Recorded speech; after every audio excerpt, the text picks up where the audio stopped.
नमस्कार दोस्तों, online classes में आपका हार्दिक स्वागत है, अभिनंदन है। राधे राधे, जय श्री कृष्णा। आज जो हम बात करने वाले हैं वो ब्रिटिश संसद की बात करने वाले हैं। तो ब्रिटिश संसद में हम लोकसभा को, राज्यसभा को, लोक सदन को, सम्राट को, सबको देख चुके थे। आज जो हम बात करेंगे वो बात करेंगे ब्रिटिश संसद की सर्वोच्चता। इससे संबंधित प्रश्न बहुत बार पूछा गया है कि क्या वास्तव में ब्रिटिश संसद सर्वोच्च है, और है तो किस आधार पर है। क्या उसकी सर्वोच्चता पर कहीं पर किसी तरीके की पाबंदियां लगाई जा सकती है, या उसकी सर्वोच्चता को किस तरह कंट्रोल किया हुआ है ब्रिटेन के अंदर। आखिरकार जो ब्रिटिश संसद है वो किस तरीके से बनी हुई है कि वो सर्वोच्चता लिए हुए हैं और उसके बावजूद भी कंट्रोल्ड स्थिति में है। उस सब पर हम आज बात करने वाले हैं। तो टॉपिक लिखिए, आज का टॉपिक है ब्रिटिश संसद की सर्वोच्चता।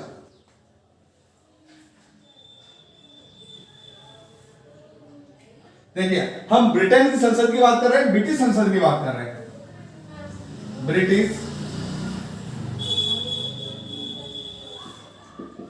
संसद की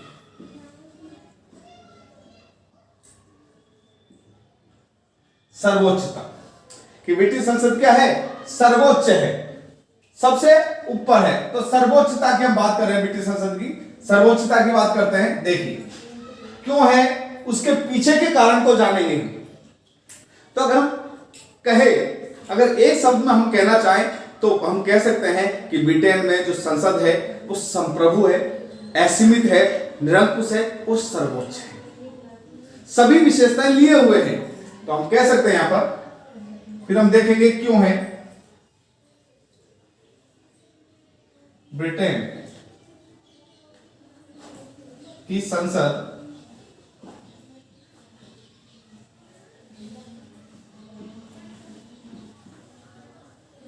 सर्वोच्च। संप्रभु, संप्रभु का मतलब है जिसके ऊपर अन्य किसी का कोई अधिकार नहीं हो, अपना ही हो, अपने आप के अलावा और किसी का अधिकार नहीं हो। सर्वोच्च है, संप्रभु है, निरंकुश है। निरंकुश का मतलब है जिस पर किसी का अंकुश ना हो, अर्थात कोई रोक ना हो, उस पर किसी तरीके का कोई रोक ना हो, वो कहलाता है निरंकुश। तो ब्रिटेन की जो संसद है वो सर्वोच्च है, संप्रभु है और निरंकुश है। अब हम देखते हैं, संसद ही संपूर्ण शासन का संचालन करती है, इसीलिए क्या है, सर्वोच्च है। तो हम यहां पर कह सकते हैं ब्रिटिश संसद, ब्रिटिश संसद संपूर्ण शासन तंत्र का संचालन करती है। संपूर्ण शासन तंत्र का संचालन करती है।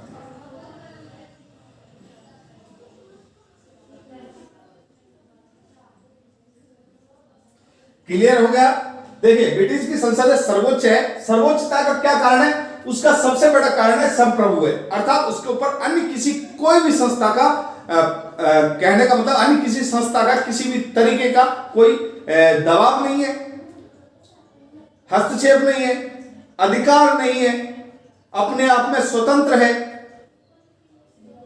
अपने आप में सर्वोच्च है, जिसके ऊपर किसी का भी अंकुश नहीं है, निरंकुश है। कोई जैसे घोड़ा होता है, उसकी लगाम हाथ में होती है, लेकिन जब घोड़े की लगाम हाथ में नहीं हो तो वो निरंकुश की तरह होता है, मन चाहा घूमता है, वही है निरंकुश। जिस पर किसी तरीके का अंकुश नहीं हो, कोई उस पर रोक टोक नहीं हो, वो कहलाता है निरंकुश। वो स्थिति है ब्रिटिश संसद की, इसी कारण उसे सर्वोच्च कहा गया है, क्योंकि ब्रिटिश संसद का संपूर्ण शासन तंत्र है, उसका संचालन ब्रिटिश संसद करती है। यहां तक कि वो राजतंत्र को भी समाप्त कर सकती है, वह सम्राट को भी हटा सकती है। इतनी शक्ति है उसके अंदर, इतनी वैधानिक शक्तियां वो लिए हुए हैं। हम कह सकते हैं वह राजतंत्र को भी समाप्त कर सकती है।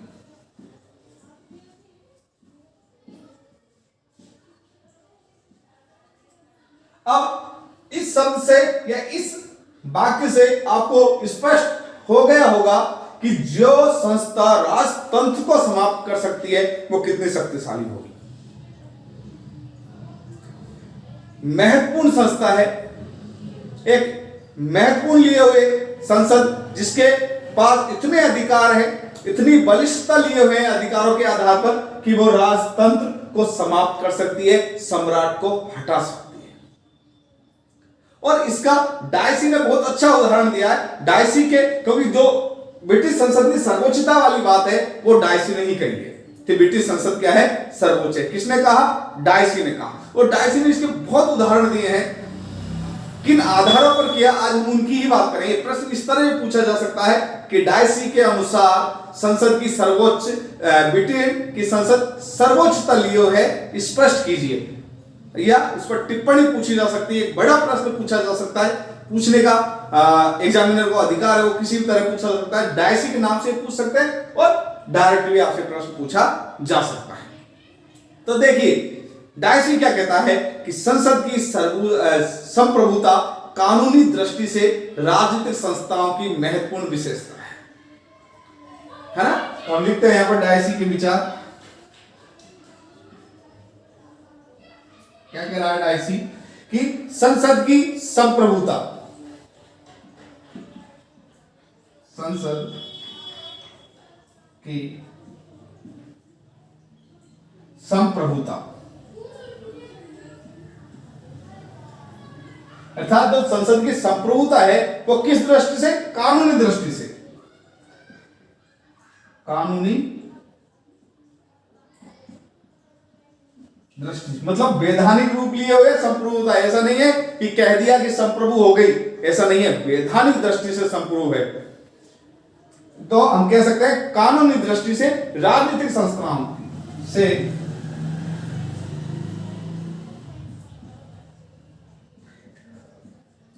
राजनीतिक संस्थाओं की, राजनीतिक संस्थाओं की महत्वपूर्ण विशेषता है।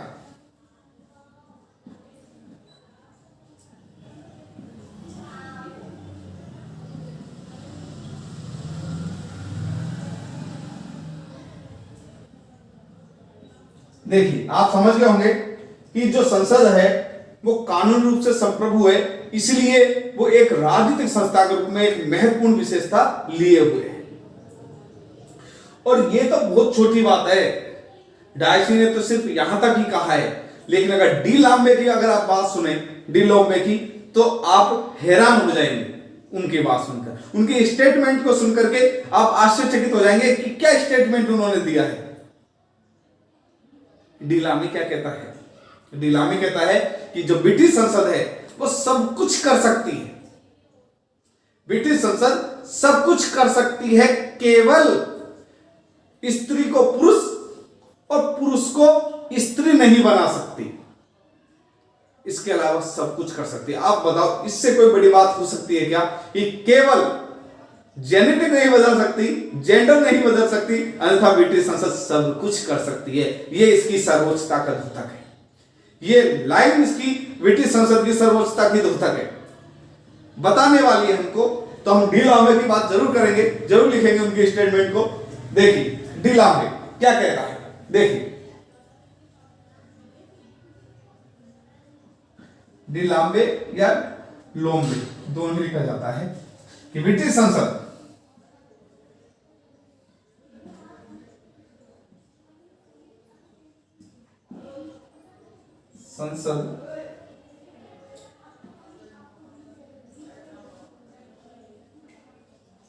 सब कुछ कर सकती है, केवल स्त्री को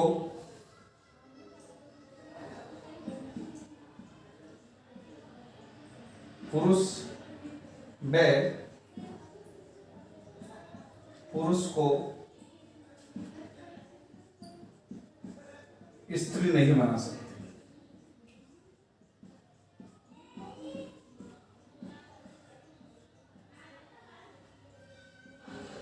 समझ गए होंगे आप कि जो ब्रिटेन की जो संसद है वो सब कुछ कर सकती है।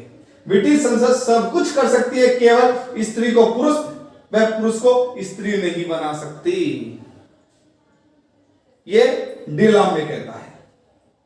इस आधार पर हम कह सकते हैं, इन सब बातों के आधार पर हम कह सकते हैं कि ब्रिटिश संसद क्या है, सर्वोच्चता लिए हुए।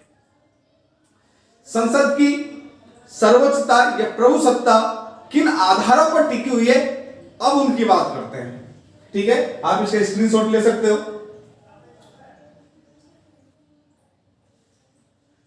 चलिए,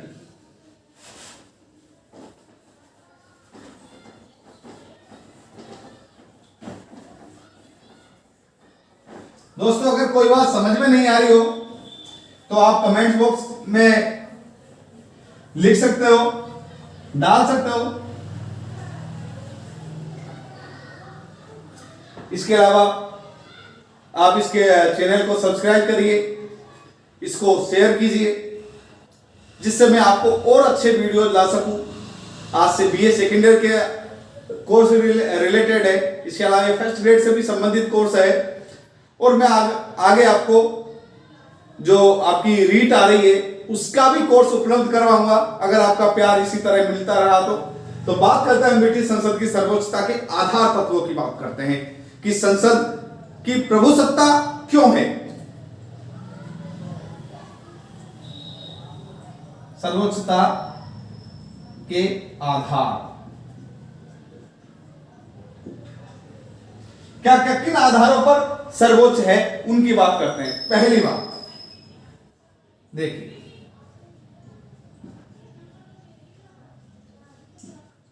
ब्रिटिश संसद आधार की बात करें हम।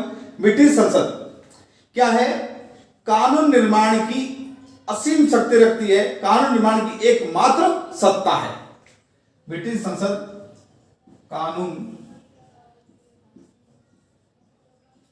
निर्माण की एकमात्र सत्ता। देखिए, ब्रिटेन में क्या है, जिस तरह भारत के अंदर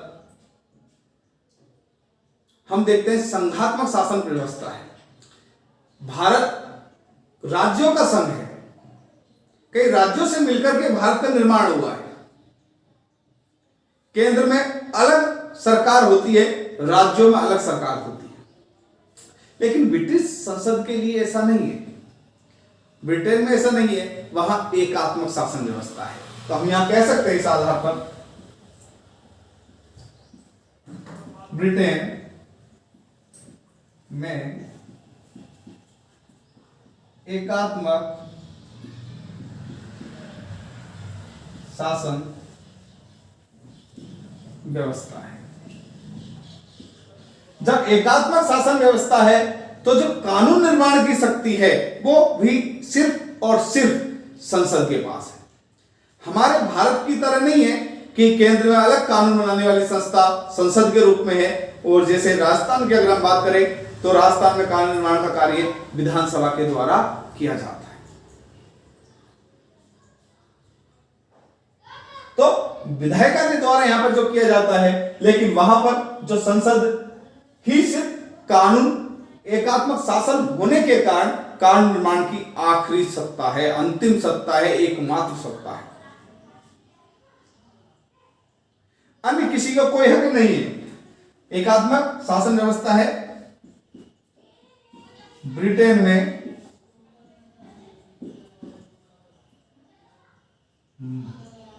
कानून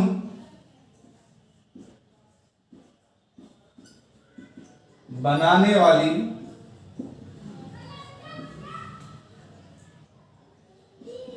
एकमात्र संस्था संसद है।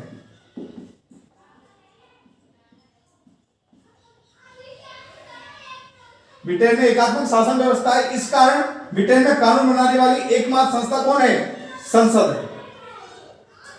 अन्य कोई संस्था नहीं है। अन्य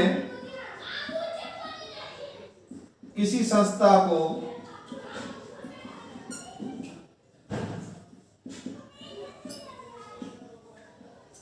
कानून निर्माण का अधिकार नहीं है। कानून निर्मात्री एकमात्र सभा जो है कानून निर्माण करने की। अब इन बातों से आपको स्पष्ट हो जाएगा कि एकात्मक शासन व्यवस्था है, इसलिए ब्रिटेन में कानून बनाने वाली एकमात्र संस्था संसद है। अन्य किसी संस्था के पास कानून निर्माण का अधिकार ही नहीं है। जब कानून निर्माण करने वाली एकमात्र संस्था संसद है तो हम कह सकते हैं संसद ही सर्वोच्च है। ये एक बड़ा आधार है। इसके अलावा दूसरी हम बात करते हैं, ठीक है, दूसरे पॉइंट को लेकर के हम चर्चा करते हैं।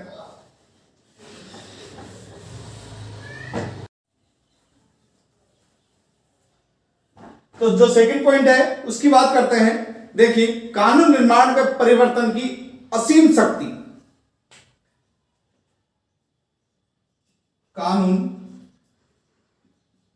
निर्माण व संशोधन की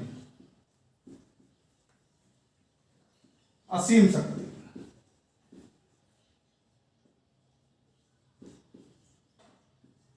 देखिए, जो ब्रिटिश संसद है उसके पास कानून निर्माण करने की असीम शक्ति प्राप्त है। डायसी ये कहता है कि संसद की सर्वोच्चता का जो मुख्य कारण है वो कानून बनाने की असीम शक्ति ही है। तो हम यहां पर कह सकते हैं डायसी के अनुसार,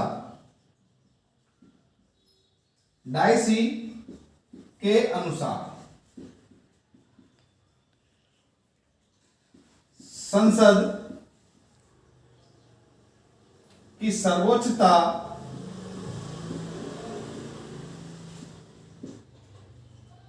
का मुख्य कारण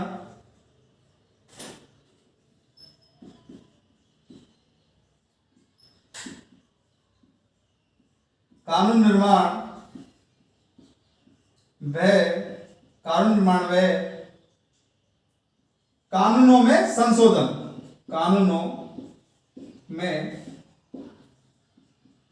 संशोधन की असीम शक्ति है।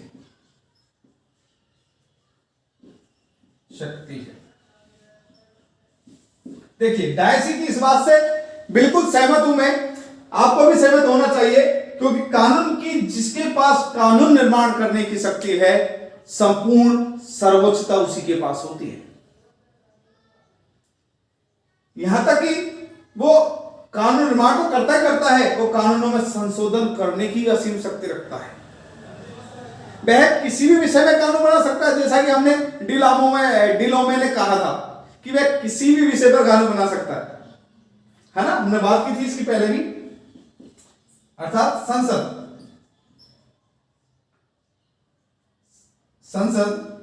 किसी भी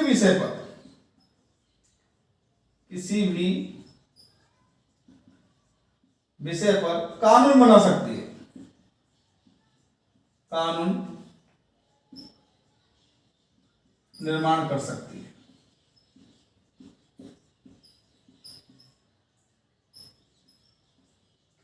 कोई सा भी विषय हो, डिलोमा के अनुसार केवल क्या नहीं कर सकती, स्त्री को पुरुष और पुरुष को स्त्री नहीं कर सकती। अर्थात किसी भी विषय पर कानून पर निर्माण कर सकती है, असीम शक्ति उसके पास है। और इतना ही नहीं, अगर पहले से कोई कानून बना हुआ है उस कानून को रद्द कर सकती है, और रद्द कर दे या उसमें संशोधन कर सकती है। दोनों बात हम यहां पर लिखेंगे। पूर्व निर्मित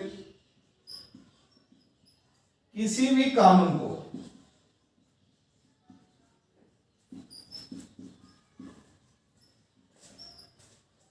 रद्द कर सकती है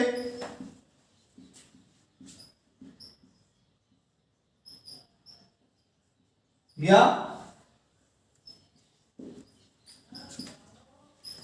संशोधन कर सकती है।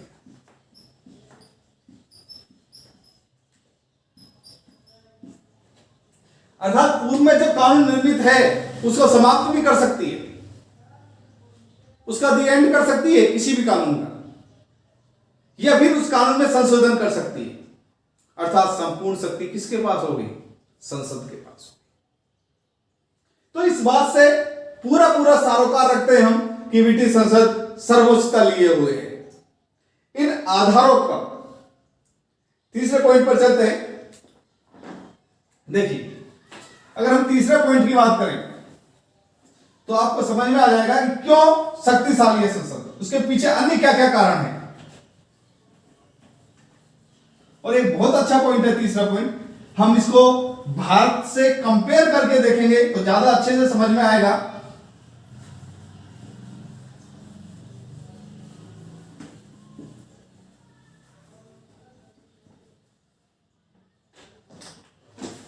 देखिए, साधारण तथा संवैधानिक कानूनों पर समान अधिकार प्राप्त है। क्या है? साधारण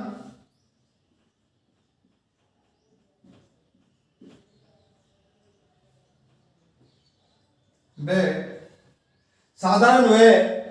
संवैधानिक कानूनों पर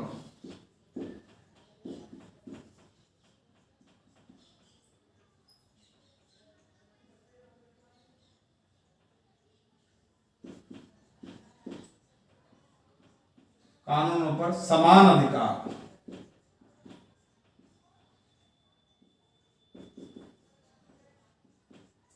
समान अधिकार किस तरह है? समान अधिकार इसकी बात की जाए, देखिए, जैसे हम भारत में बात करें कि भारत में किसी भी कानून का जब निर्माण होता है तो साधारण कानून के लिए अलग बहुमत की आवश्यकता होती है और संवैधानिक कानूनों के लिए अलग कानून की आवश्यकता होती है, अलग बहुमत की आवश्यकता होती है।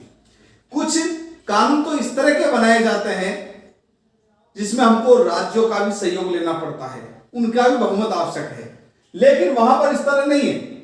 ब्रिटेन में इस तरह बात नहीं है। ब्रिटेन में तो साधारण कानून हो चाहे संवैधानिक कानून हो, उनको समान बहुमत की आवश्यकता होती है। साधारण कानून भी आप उसी बहुमत से बनाओगे और संवैधानिक कानून भी आप उसी बहुमत से बनाओगे। विशेष कोई प्रक्रिया नहीं है, विशेष कोई बहुमत की आवश्यकता नहीं होती है, जैसे भारत के 2/3 बहुमत की आवश्यकता होती है संवैधानिक संशोधनों के लिए, है। ऐसा कुछ भी अलग से प्रावधान वहां पर नहीं है। तो इस आधार पर भी हम कह सकते हैं कि जिस साधारण बहुमत से वह साधारण कानून का निर्माण करती है, उस ही साधारण बहुमत से वो संवैधानिक कानून का भी निर्माण करती है। तो इस आधार पर समान अधिकार है, उसे कहीं पर किसी भी तरीके की अंकुश नहीं है उसके ऊपर। जिस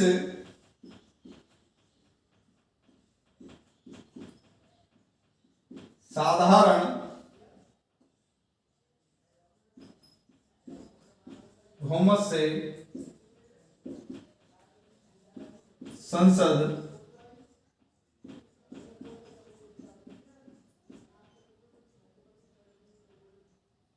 साधारण कानून का निर्माण करती है,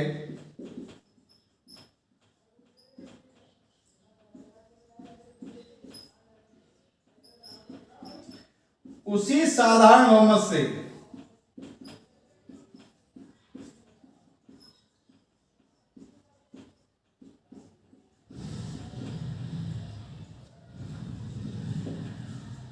संसद उसी साधारण बहुमत से संसद संवैधानिक कानून का भी निर्माण करती है।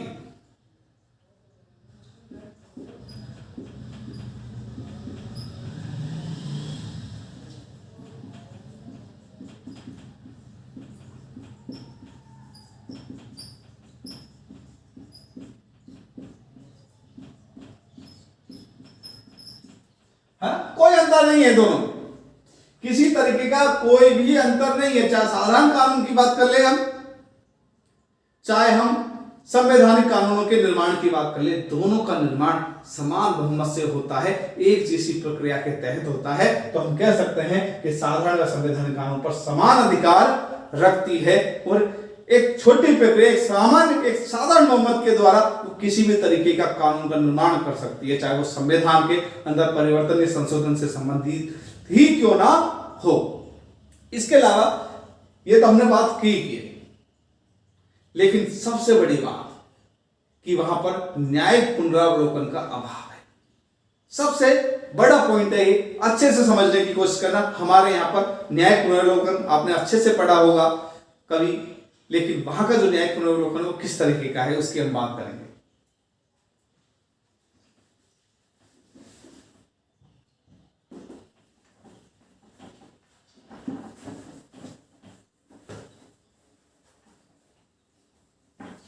तो वहां क्या है, न्यायिक पुनरावलोकन का अभाव है। न्यायिक पुनरावलोकन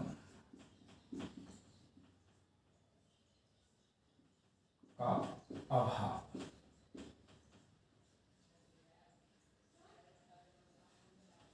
देखिए किस तरह है न्यायिक पुनरावलोकन का अभाव, उसकी हम बात करते हैं। देखिए न्यायपालिका संसदीय कानूनों की समीक्षा करने का अधिकार नहीं रखती है।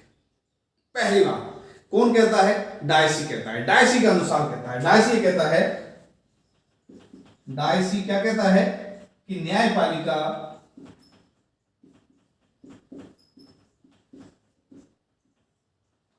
संसद द्वारा निर्मित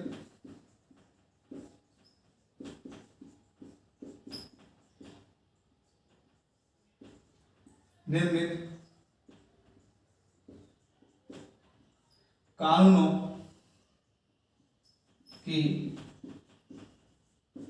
समीक्षा का अधिकार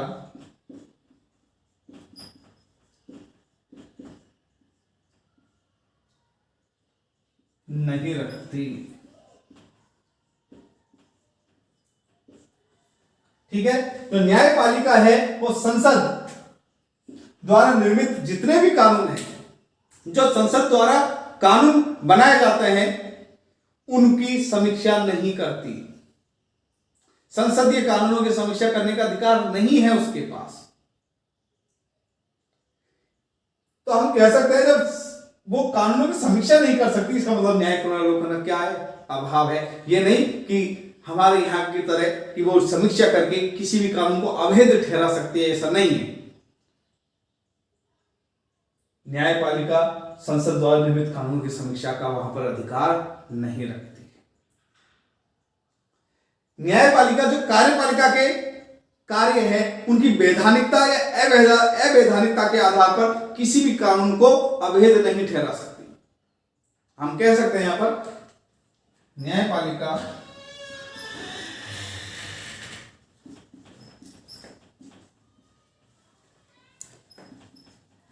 कार्यपालिका के किसी कार्य को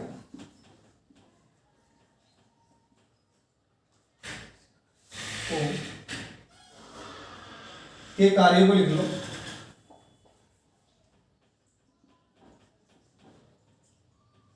कार्यों को न्यायपालिका कार्यपालिका के जो कार्य हैं, है ना, कार्यों को वैधानिकता या अवैधानिकता के आधार पर, वैधानिकता या अवैधानिकता के आधार पर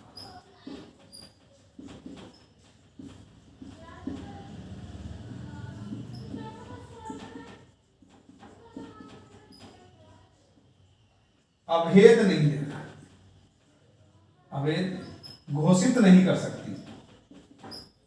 अवैध घोषित नहीं करे, क्यों नहीं?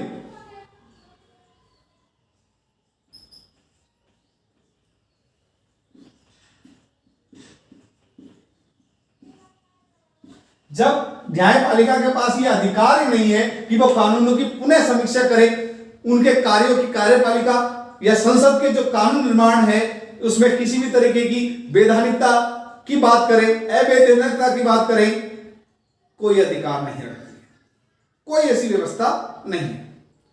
तो इन आधारों पर हम कह सकते हैं कि ब्रिटिश संसद सर्वोच्चता लिए हुए है।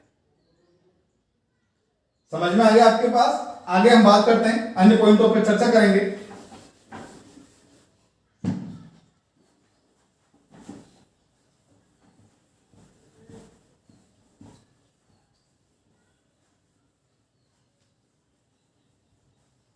देखिए नेक्स्ट पॉइंट की बात करें हम तो संसद के जो कानून होते हैं वो अंतिम होते हैं।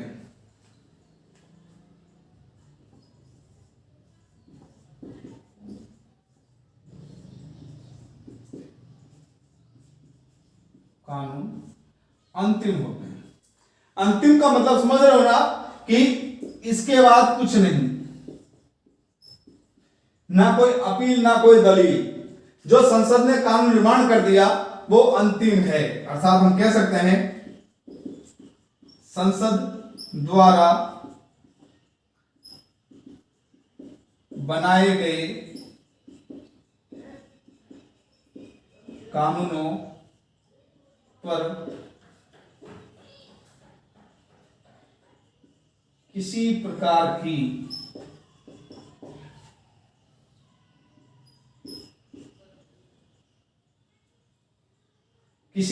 की अवैधता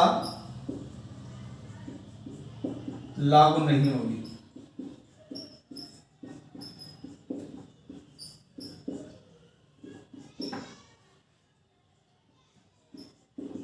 संसद ही अंतिम कानून का स्रोत है। अंतिम कानून का स्रोत है कि इसके बाद इसने जो कानून का निर्माण कर दिया, जो लकीर जिसने खींच दी, ये लकीर माननी ही पड़ेगी। इस पर किसी भी तरीके का पुनर्विचार नहीं होगा। तो ये क्लियर हो गया आपके सामने। इस आधार पे हम कह सकते हैं कि जो ब्रिटिश संसद है वो सर्वोच्चता लिए हुए है। अब देखिए, संसद ही के कानून ही अंतिम है। न्यायालय संसद की किसी भी विधि को जो है अवैध नहीं ठहरा सकती। अर्थात सभी जो विधियां हैं वो बाध्य है, मानने योग्य है। कानून द्वारा निर्मित विधियां क्या है? मान्य है। उन पर किसी भी तरीके का अन्य कोई प्रतिबंध नहीं लगाया जा सकता। इसके अलावा चाहे नैतिकता की हो, चाहे राजनीतिकता हो, चाहे सामाजिक की बात हो, चाहे व्यवहारिक दृष्टि से हो, अगर ये अनैतिक से अनैतिक भी कानून बना दे तो भी वो मान्य होगा। ऐसी कोई व्यवस्था नहीं है कि उन कानूनों पर रोक लगाई जा सके, चाहे वो नैतिक हो, चाहे नैतिकता से परिपूर्ण हो, चाहे अनैतिक हो, चाहे वो सामाजिक सौहार्द बिगाड़ने वाले हो, चाहे व्यवहारिक दृष्टि से कितने ही अनैतिक हो, अव्यवहारिक हो, कहीं पर भी किसी भी तरीके का अंकुश नहीं लगाया जा सकता। तो इन सब आधारों पर हम कह सकते हैं कि ब्रिटिश संसद सर्वोच्चता लिए हुए है। अब हम देखेंगे, नेक्स्ट वीडियो में बात करेंगे कि ब्रिटिश संसद पर की सर्वोच्चता पर कहां कहां किस आधार पर रोक लगाई गई है, कौन कौन से नैतिक प्रतिबंध है, उनकी बात करेंगे। तो आज के लिए इतना ही, फिर मिलते हैं नेक्स्ट वीडियो में। सभी को राधे राधे, जय श्री कृष्ण। नमस्कार दोस्तों, ऑनलाइन क्लासेस में आपका हार्दिक स्वागत है, अभिनंदन है। राधे राधे, जय श्री कृष्ण। चलिए बात करते हैं, बात कर रहे थे संसदीय सर्वोच्चता की। ब्रिटेन की संसद की सर्वोच्चता को हमने देखा, उसके आधार तत्वों को देखा, और हमने डी लांबे की परिभाषा देखी कि ब्रिटिश संसद स्त्री को पुरुष और पुरुष को स्त्री नहीं कर सकती, इसके अलावा सब कुछ कर सकती है। एक सर्वोच्च संस्था के रूप में हमने देखा, हमने बात की कि जो ब्रिटिश संसद है उसके पास सर्वोच्च कानून बनाने की शक्ति प्राप्त है, और जिसके पास कानून हाथ में होता है, जिसके पास कानून की शक्ति होती है, वो सर्वोच्चता लिए हुए होता है। इतना ही नहीं, जो कानून निर्माण है वो भी साधारण बहुमत के आधार पर साधारण कानून की तरह ही संवैधानिक संशोधन भी वहां पर किए जा सकते हैं। न्यायिक पुनर्वलोकन वहां पर नहीं है, अभाव है उसका। न्यायिक समीक्षा नहीं की जा सकती जो संसद के द्वारा निर्मित कानून है उनकी। तो इन सब आधारों पर हमको लगता है कि वास्तव में संसद सर्वोच्चता लिए हुए है। लेकिन इसके बावजूद भी संसदीय सर्वोच्चता की कुछ सीमाएं हैं, उस पर कुछ प्रतिबंध है। अब किन चीजों के प्रतिबंध है, आज हम उन्हीं की बात करने वाले हैं। तो आज हम टॉपिक डालिए, आज हम जिसकी बात करने वाले वो है ब्रिटिश संसद की सर्वोच्चता की सीमाएं।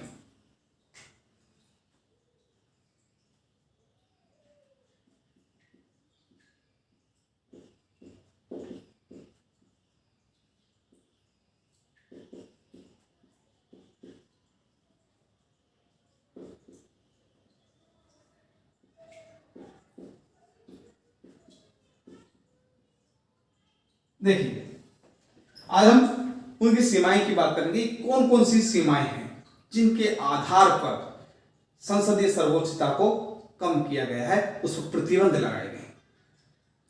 देखिए, कानून तो कोई प्रतिबंध नहीं है, कानून कोई सीमाएं निश्चित नहीं होती है, लेकिन कोई जरूरी नहीं है हर चीज कानून से ही बंधी हो। जनता की शक्ति बहुत बड़ी शक्ति होती है। तो जो जनमत है वो एक सबसे बड़ी सीमा है। जनमत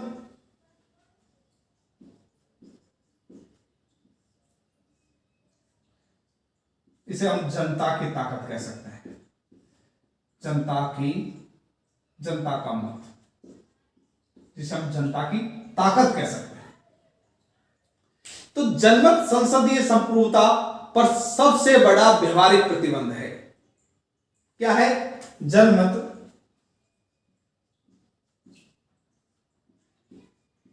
संसद पर सबसे बड़ा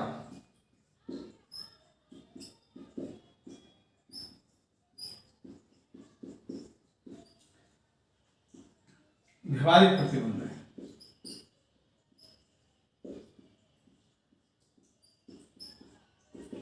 कि जब व्यवहारिक रूप से अगर हम बात करें, कानून रूप से नहीं है, कानूनी रूप से नहीं है, व्यवहारिक रूप से, कि जनता का प्रतिबंध सबसे बड़ा प्रतिबंध होता है संसद के ऊपर, संसदीय संप्रभुता के ऊपर। अगर हम बात करें संसद पर नहीं, संसदीय संप्रभुता कह सकते हो आप, संप्रभुता के ऊपर, जनता की संप्रभुता के ऊपर, संसदीय संप्रभुता के ऊपर सबसे बड़ा व्यवहारिक प्रतिबंध है। तो क्या है? जनमत है। जनमत क्यों? संसद को किसने निर्माण किया? संसद में किनके प्रतिनिधि बैठते हैं? उन्हें जवाब किसको देना है? जनता को। तो जनता की फोर्स उनके पीछे है, जनता की शक्ति लिए हुए है संसद। और अगर जनता की शक्ति उनसे पीछे हट गई तो संसद कुछ नहीं रहेगी। तो व्यवहारिक रूप से हम जानते हैं कि जो लोगों को जनता चुनकर के भेजती है, जिन लोगों पर जनता अपना विश्वास देती है, तो वो लोग जनता का भी विश्वास को कायम रखने की कोशिश करते हैं, उनके प्रति प्रतिबद्ध होते हैं वो विश्वास को लेकर के। तो विधि संबंधी सारे प्रस्ताव व्यवहारिक नैतिक महत्व की कसौटी पर कसे जाते हैं। हम कह सकते हैं विधि संबंधी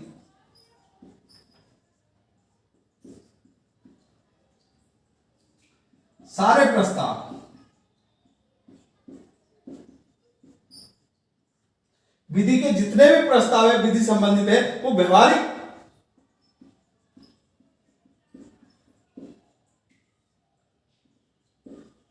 नैतिकता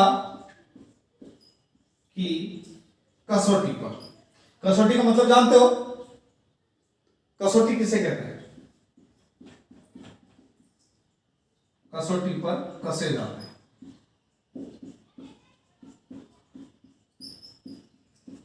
देखिए, कसौटी सुनार के पास होती है, जिससे सोना की शुद्धता की पहचान की जाती है, उस पर घिस करके। और जितने भी कानून होते हैं, है ना, उनको किस पर घिस करके? नैतिकता पर घिस करके, अर्थात वो नैतिक है या नहीं है उस पर घिस करके, अर्थात उसके आधार बना करके उनकी वैधता को माना जाता है, उन प्रस्तावों को माना जाता है कि ये बात तुम्हें नैतिकता पर आधारित है या नहीं। नैतिकता की कसौटी पर, अर्थात नैतिकता रूपी जो कसौटी है उस पर कसने पर कहीं ये अनैतिक तो नहीं है, कहीं अव्यवहारिक तो नहीं है, जनता के विरुद्ध तो नहीं है, उस पर पहले विचार किया जाता है, फिर विधि संबंधी कानूनों का निर्माण किया जाता है। क्लियर हो गया? तो तब किया जाता है। तो हम इस आधार पर कर सकते हैं कि जितने भी ये चीजें हैं, जितनी भी कानून निर्माण करना है, कानून निर्माता इस बात का विशेष ध्यान रखते हैं कि वो प्राकृतिक नियमों के विरुद्ध नहीं हो, वो जनता की इच्छा के विरुद्ध नहीं हो, जो परंपरागत, क्योंकि परंपरा ने ही ब्रिटेन का कह सकते हैं हम संविधान का निर्माण किया है, तो परंपरा के विरुद्ध ना हो, अव्यवहारिक नहीं हो, व्यवहारिकता की मर्यादा को लांघने वाले ना हो, इनका विशेष ध्यान रखा जाता है। तो क्या किन किन चीजों का हम कह सकते हैं? संसद प्राकृतिक नियम,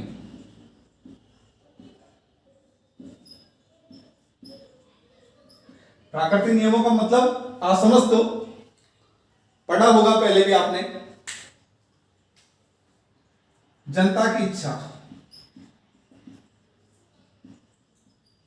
क्योंकि मैं एक एक चीज को समझाने बैठूंगा तो अपना बहुत टाइम खर्च हो जाएगा। प्राकृतिक नियम वो नियम है जो प्रकृति प्रदत्त होते हैं। जिस तरह हम स्वतंत्र हैं, स्वतंत्रता हमारा नियम है। प्रकृति ने हमें स्वतंत्र बनाया है, ये हमारे प्राकृतिक नियमों में आता है ना। जब आप जॉन लॉक के बारे में पढ़ोगे तो प्राकृतिक नियमों को अच्छे से पढ़ोगे। तो हमने देखा संसद प्राकृतिक नियमों, जनता की इच्छा, परंपराएं,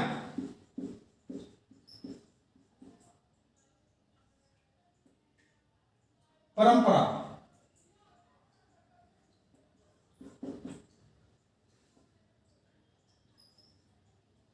है ना, ईटीसी लिख देते हैं। बहुत सारी चीजें का ध्यान रखती है, इनके विरुद्ध नहीं जाना चाहती, व्यवहारिक मर्यादा का ध्यान रखा जाता है, अव्यवहारिक कानून का निर्माण नहीं करती। तो ये सब चीजें हैं जनक पर है, जनता का मत, अर्थात जनता जिसको चाहती है, जनता का जिन चीजों में विश्वास है, जनता नैतिकता में विश्वास करती है, जनता प्राकृतिक नियमों में विश्वास करती है, जनता परंपरा में विश्वास करती है, तो इनके विरुद्ध नहीं बनाए जा सकते कानून। ये जनमत का प्रतिबंध है एक तरीके से संसदीय संप्रभुता के ऊपर। दूसरी बात करते हैं नैतिक सीमाएं। वैसे नैतिक सीमाएं इसमें आ चुकी है, बात वही है, लेकिन जब आप लिखोगे पेपर में तो आपको ये पॉइंट अलग से भी इंडिकेट करना पड़ेगा।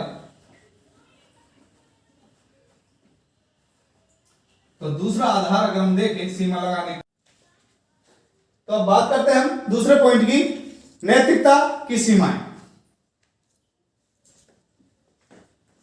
नैतिकता,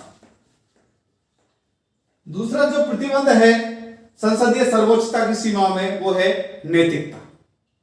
देखिए, वैधानिक संप्रभुता के बावजूद संसद ऐसा कोई भी कानून नहीं बनाती जो नैतिक मान्यताओं के प्रतिकूल हो, है ना। तो हम कह सकते हैं यहां पर वैधानिक, है ना, सर्वोच्चता है, वैधानिक संप्रभुता कह दो चाहे सर्वोच्चता कह दो, है ना, संप्रभुता होने पर भी संसद ऐसा कोई कानून नहीं बनाती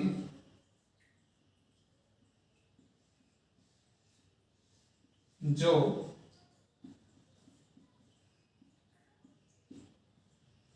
नैतिकता के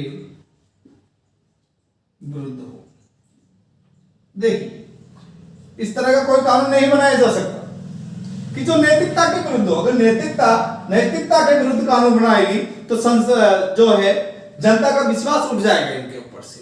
तो जेनिक्स इस बात को प्रूव करता है अपने एक स्टेटमेंट से। जेनिक्स क्या कहता है कि जो नीली आंखें वाले बच्चे हैं उनकी हत्या कर दी जाए, अगर ऐसा कोई कानून बना दिया जाए तो, कि नीली आंखों वालों के बच्चों की क्या कर दी जाए, हत्या कर दी जाए, और उसको जो बचाने वाला है ना, उसको बचा के रखना अवैध घोषित कर दिया जाए, तो क्या जनता उस बात को मानेगी? अगर जनता उस बात को मानती है तो जनता बेवकूफ है, पागल है। और अगर संसद इस तरह का कानून बनाती है तो संसद क्या है, पागल है। अर्थात नैतिकता भी कोई चीज होती है, हर कोई उठ के हर जैसा कानून नहीं बनाया जा सकता कि आपको मन चाहा जैसा आप कानून बना दो जो जनता की नैतिकता के भी विरुद्ध हो। तो हम जेनिंग्स की बात को लिख करके इस बात को हम जरूर प्रूव करने की कोशिश करेंगे। तो जेनिंग्स क्या कहता है, देखिए, जेनिंग्स कहता है कि संप्रभुता होने के बावजूद भी जेनिक्स यूं कहता है कि नीली आंखों वाले, नीली, है ना, आंखों वाले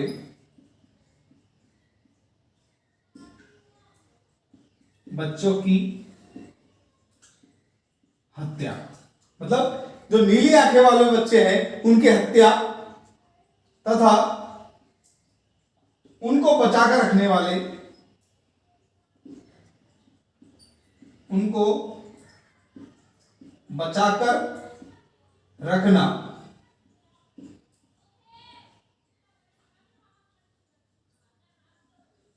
अवैध है। यह कानून का निर्माण होता है कि नीली आंखों वाले बच्चों की हत्या तथा उनको हत्या का कानून बना दे तथा उनको बचाकर रखना क्या है, अवैध है। हत्या का कानून बना दे तथा उनको बचाकर रखना अवैध है, तो इसको मानने वाले लोग भी क्या होंगे, पागल होंगे। तो हम कह सकते हैं यहां पर इस तरह के कानून को बनाने वाले तथा मानने वाले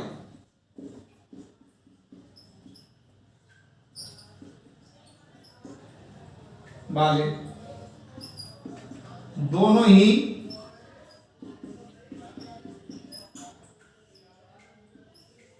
पागल होंगे, पागल कहलाएंगे। तो इस तरह क्यों कि नैतिकता की सीमा को लाकर के कोई कानून नहीं बनाया जा सकता। नैतिकता की सीमाएं होती है उनके ऊपर, ठीक है। तो ये आपको अच्छे समझ में आ गया होगा। इसके अलावा अन्य बात करते हैं और क्या क्या है नैतिकता के अलावा।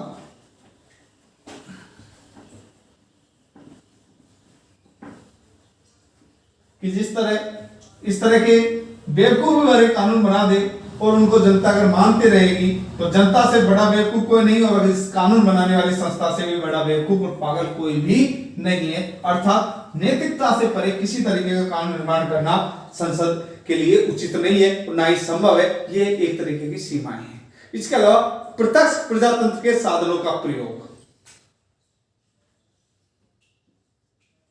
प्रत्यक्ष प्रजातंत्र के साधनों का प्रयोग, इस आधार पर भी क्या सर्वोच्चता पर सीमाएं लगाई जा सकती है। देखिए, जनमत संग्रह करना वो प्रत्यक्ष प्रजातंत्र के साधन है। जनमत संग्रह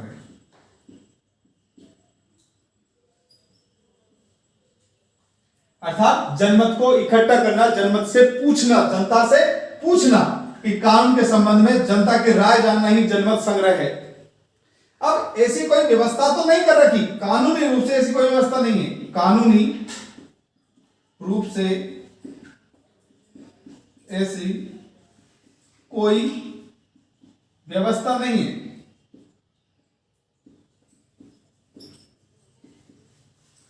फिर भी संसद बहुत बार अपने लिए जनमत संग्रह करवा चुकी है, बहुत बार करवा चुकी है, संवैधानिक विधियों के हेतु करवा चुकी है। तो बहुत बार ऐसा हो चुका है संवैधानिक विधियों को लेकर, संवैधानिक विधि निर्माण में संसद ऐसा कर चुकी है कि जनमत संग्रह पूछा जाता है, जनमत संग्रह पूछा जाता है। तो इन सब चीजों का ध्यान रखा गया है। संवैधानिक प्रत्यक्ष प्रजातंत्र के साधनों के द्वारा इन पर प्रतिबंध लगाए जा सकते हैं। संसद में बहुत बार जो अपने निर्वाचक समूह है ना, उनसे अपने लिए राजनीतिक सत्ता के लिए जनमत संग्रह करवाया। इसके अलावा ब्रिटिश संसद ने बहुत बार देखिए ईईसी, ईईसी में एक सदस्यता लेने के लिए कि उसमें सदस्यता ली जाए या नहीं ली जाए, इसके संदर्भ में भी क्या करवाया है, संवैधानिक विधि हेतु हम कह सकते हैं ब्रिटिश संसद ने इस बात को पूछा है, जनमत संग्रह करके पूछा है कि ईईसी का ब्रिटिश को सदस्य बनना चाहिए या नहीं बनना चाहिए। तो हम ये कह सकते हैं कि वास्तव में जनमत संग्रह करवाया जा सकता है, और एक जनमत संग्रह है वो एक बहुत बड़ी भूमिका निभाता है संसदीय सर्वोच्चता को रोकने में। तो ईईसी के ईईसी की सदस्यता के प्रश्न पर जनमत संग्रह हो चुका है, जनमत संग्रह किया जा चुका है या किया गया था। तो वैधानिक हम कहते हैं वैसे कोई कानूनी रूप से जनमत संग्रह की व्यवस्था नहीं है, लेकिन इसके बावजूद भी किया गया कि नहीं किया गया, तो ये एक तरीके के प्रतिबंध है।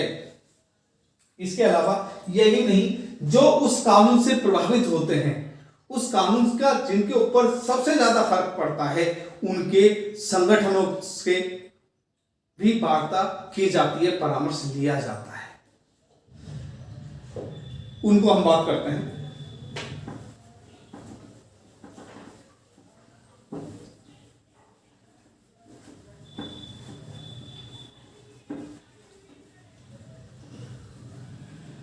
जिनके हित प्रभावित होते हैं, है ना, तो प्रभावित हितों से परामर्श,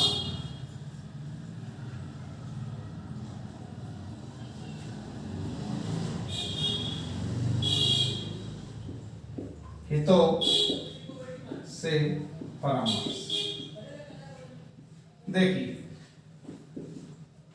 तो अर्थात जिन कानूनों से किसी वर्ग विशेष के हितों की छीनने की संभावना हो, किसी वर्ग विशेष के को कोई नुकसान पहुंचने की संभावना हो, या जो वर्ग विशेष से संबंधित हो, उन वर्ग विशेष के व्यक्तियों को बुला करके उनसे परामर्श लेकर के संसद कानून निर्माण करती है और उनको व्यवहारिक रूप से उनको देखती है कि ये उचित है या अनुचित है।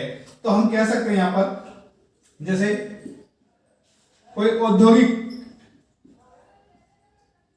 कानून हो या हो, चाहे कर्मचारियों से संबंधित हो, कर्मचारियों से संबंधित हो, औद्योगिकता से संबंधित हो, है ना, मजदूरों से संबंधित हो, किसानों से संबंधित हो,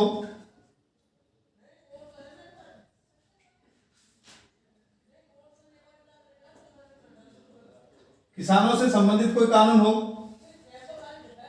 मेडिकल से संबंधित हो अर्थात चिकित्सा व्यवस्था से संबंधित हो, तो इन सब कानूनों को बनाने से पहले इनके जो प्रतिनिधि हैं, प्रतिनिधि संस्थाओं या संगठनों के प्रतिनिधियों से क्या की जाती है, परामर्श लिया जाता है।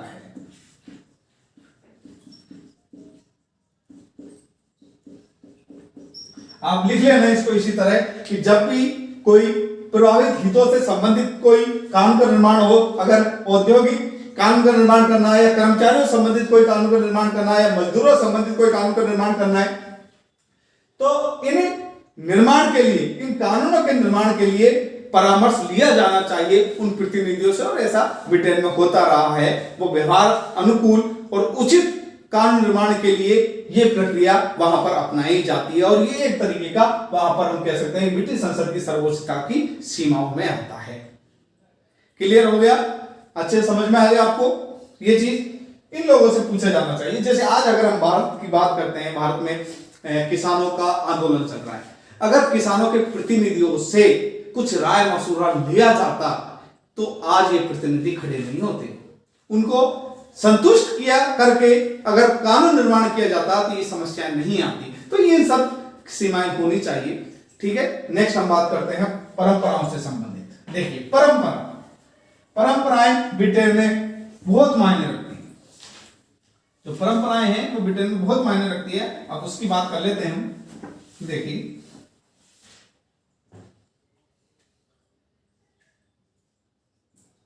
परंपराएं है ना, तो परंपराएं जो होती है, ये परंपरा की अगर हम बात करें, ये एक बहुत बड़ी सीमाएं लेके आती है। किसी भी परंपरा को कानून में बदला जा सकता है, यह संसद के पास अधिकार है। लेकिन ब्रिटिश जन समूह उसको स्वीकार करे नहीं करे, ये उनकी जनमानस है। तो जहां तक है, जो ब्रिटिश लोग हैं, जो ब्रिटिश जनता है, परंपराओं का आदर करती है।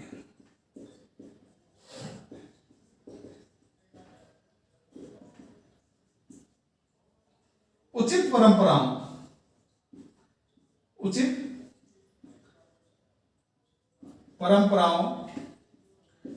के विरुद्ध कानून निर्माण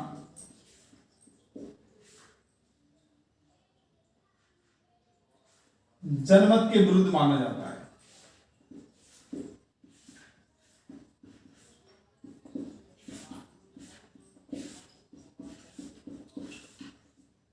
तो परंपराओं से बहुत प्यार है। संवैधानिक जो परंपराएं हैं, उन पर कानून निर्माण करना उचित नहीं है, सही नहीं है, नहीं बनाया जाता। ब्रिटिश जन समूह उसको स्वीकार नहीं करता, तो हम कह सकते हैं संवैधानिक परंपराओं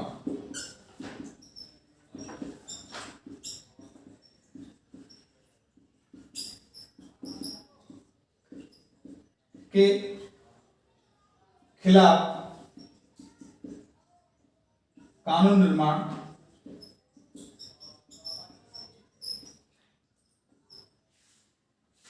सही नहीं है।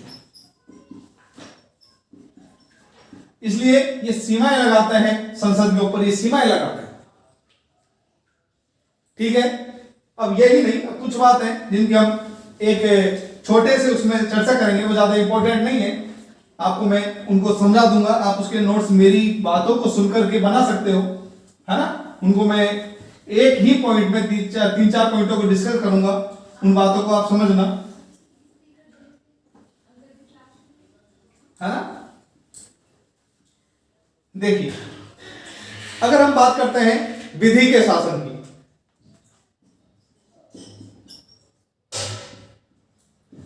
विधि का शासन,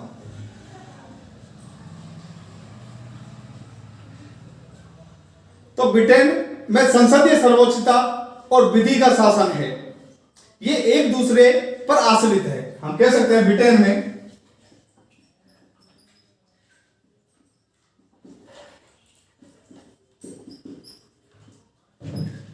विधि का शासन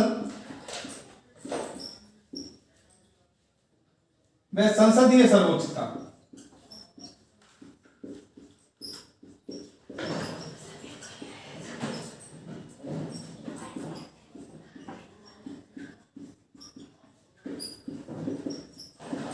एक दूसरे पर आश्रित है। अब इस बात से हम समझ सकते हैं कि जो विधि का शासन है, अर्थात कानून का शासन, और संसदीय सर्वोच्चता अगर एक दूसरे से टकराएगी,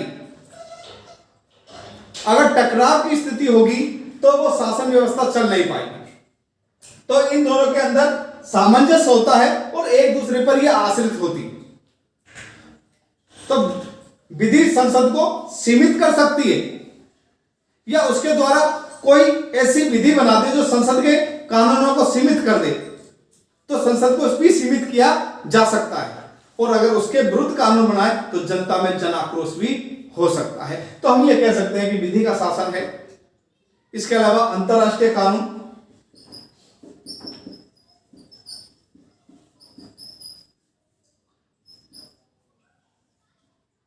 अंतरराष्ट्रीय कानून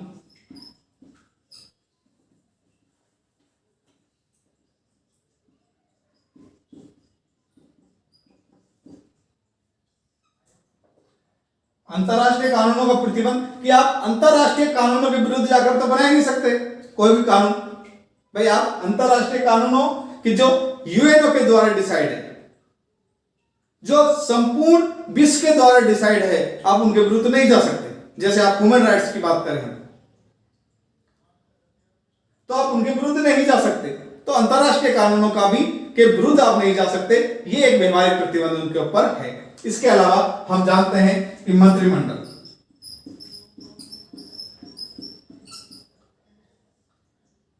भी संसद पर नियंत्रण रखता है।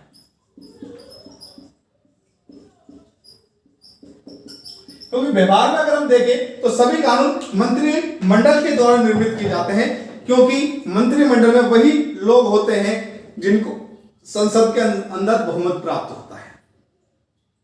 तो दलीय आधार पर, दलीय अनुशासन के आधार पर कार्य किया जाता है। उन सीमाओं में बंद करके संसद कार्य करती है, दलीय बहुमत के विरुद्ध नहीं जाती। तो ये एक तरीके का हम कह सकते हैं कि संसद की सर्वोच्चता पर सीमा लगाने का कार्य किया जाता है। तो आज के लिए इतना ही। आज जो हमने देखा संसदीय सर्वोच्चता की बात की और उसके बाद हमने संसदीय सीमाओं की बात की। नमस्कार, जय हिंद। फिर मिलते हैं नेक्स्ट वीडियो में।